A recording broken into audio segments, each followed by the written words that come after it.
السلام عليكم ورحمة الله تعالى وبركاته. اللهم صل على سيدنا محمد وعلى آله وصحبه أجمعين.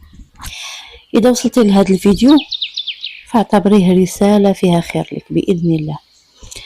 خذي دقيقة وارتاحي، يلا نبداو. جيبي شي كويس ديال اتاي ولا قهوة ونساي عليك العالم شوية. اليوم عندي لك واحد الهضرة اللي يمكن تبدل نظرتك لواحد الإحساس عايشينه بزاف ديال الناس. بغيت نسولك غير بيني وبينك، واش عمرك فقتي الصباح ودرتي داكشي اللي كديريه كل نهار ولكن بلا رغبة؟ ماشي حيتاش عيانة ولا مريضة، لا لا لا، غير حيتاش كتقولي مع راسك ما بقاش عندي الخاطر لوالو، ما بقاتش عندك القنال حتى شي حاجة. حتى الحوايج اللي كانوا في واحد الوقت كيحركوا كيفرحوك عفوا ولاو عاديين، مبقاوش كيهموك.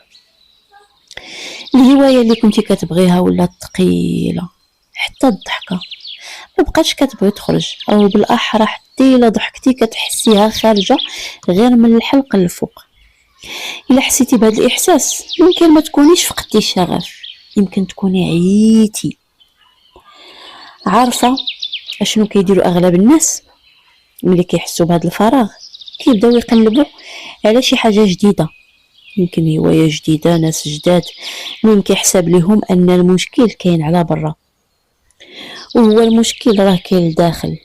حيت الشغف ماشي زر او بطونه غنضغطوا عليها وغادي يخدم الشغف. الشغف راه داير بحال الورده، الا بقى الانسان كيقطف منها وهو عمرو ما سقاها راه غادي يجي واحد النهار وغادي تدبل. وهذا الشيء بالضبط اللي كيوقع لينا كل نهار. كنعطيو وقتنا، كنعطيو من جهدنا، وكنعطيو حتى من راحتنا. كنخدمو في الدار وعلى برا. بالنسبه للنساء العاملات كنضلو نجريو حتى من عقلنا خدام 24 ساعه على 24. زعما حنا العيالات راه كنهزو الصراحه بزاف، ولكن فين حنا من هادشي كامل؟ شحال من مره وقفنا باش حتى حنا نعطيو لروحنا شويه ديال الحياه. كنعرف واحد المراه كانت كتعشق المطالعه وكتابه الخواطر، كانت تقدر تقرا كتاب كامل في نهار.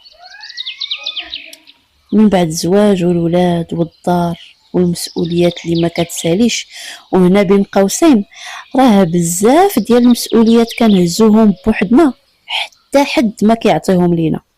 حنا كنبغيو نهزوهم حتى كنغرقوا بالمسؤوليات حتى اللودنين، وكنخليو الطرف الاخر مرتاح. نسدوا هذا القوس.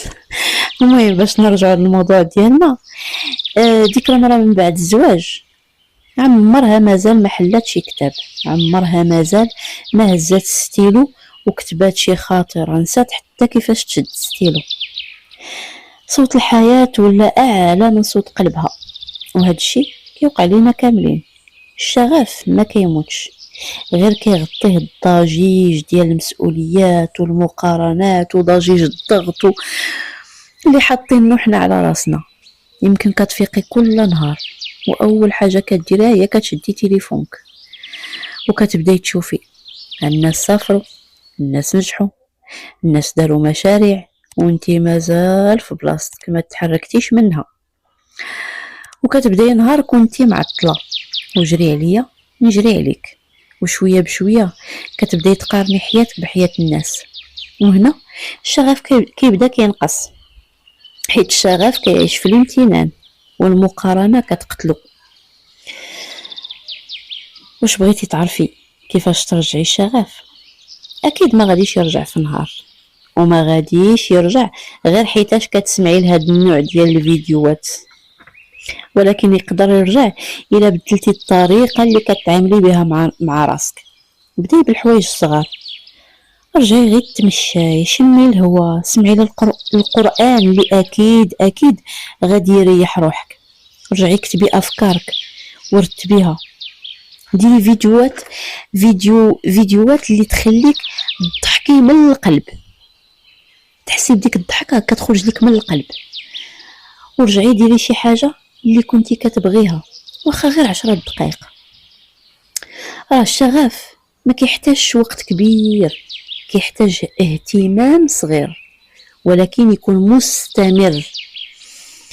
وبغيت نقول لك واحد السر، يمكن اليوم ما عندكش الشغف باش ديري شي حاجه، ولكن تقدري ديري غير خطوه بسيطه وصغيره، وهاد الخطوه هي اللي غادي تخلق لك الشغف من جديد.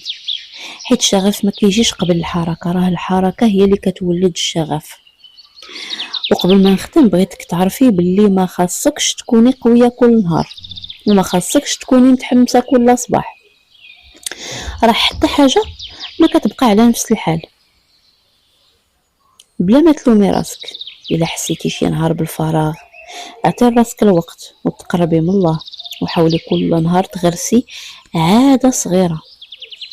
يمكن ما يرجعش الشغف دغيا، ولكن راه اليوم على غدا غادي يرجع، حيت الانسان اللي مازال كيقلب على النور عمرو ما كيغرق في الظلام. وخلي ديما في بالك، يمكن ما خاصكش تبدلي حياتك كامله، يمكن خاصك غير ترجعي تلقاي راسك. بعض المرات راه كنساو راسنا، كنساو شكون حنا، كنساو احلامنا، كنساو شنو كيفرحنا، كنساو كلشي في ظل المسؤوليات والولاد وجري عليا نجري عليك، كتنساي راسك. الا وصلتي حتى لهنا بغيتك توعديني في التعاليق باللي غادي ترجعي تحيي الشغف وترجعي ديك الانسانه ديال شحال هادي. الا حسيتي ان هاد الجلسه خفت عليك شويه شاركيها مع شي حد يمكن يكون حتى هو محتاج يسمع لهاد الكلام اليوم. وكنتمنى من كل قلبي ان هاد الجلسه تكون فيها راحه وصدق وكلمات كتوصل القلب. وفي الاخير غادي نقول لك اعتني بنفسك وكوني قريبه من الله، وما تنسايش زاد الروح كيبدا بخطوه صغيره. نشوفك في جلسه جديده، مع السلامه.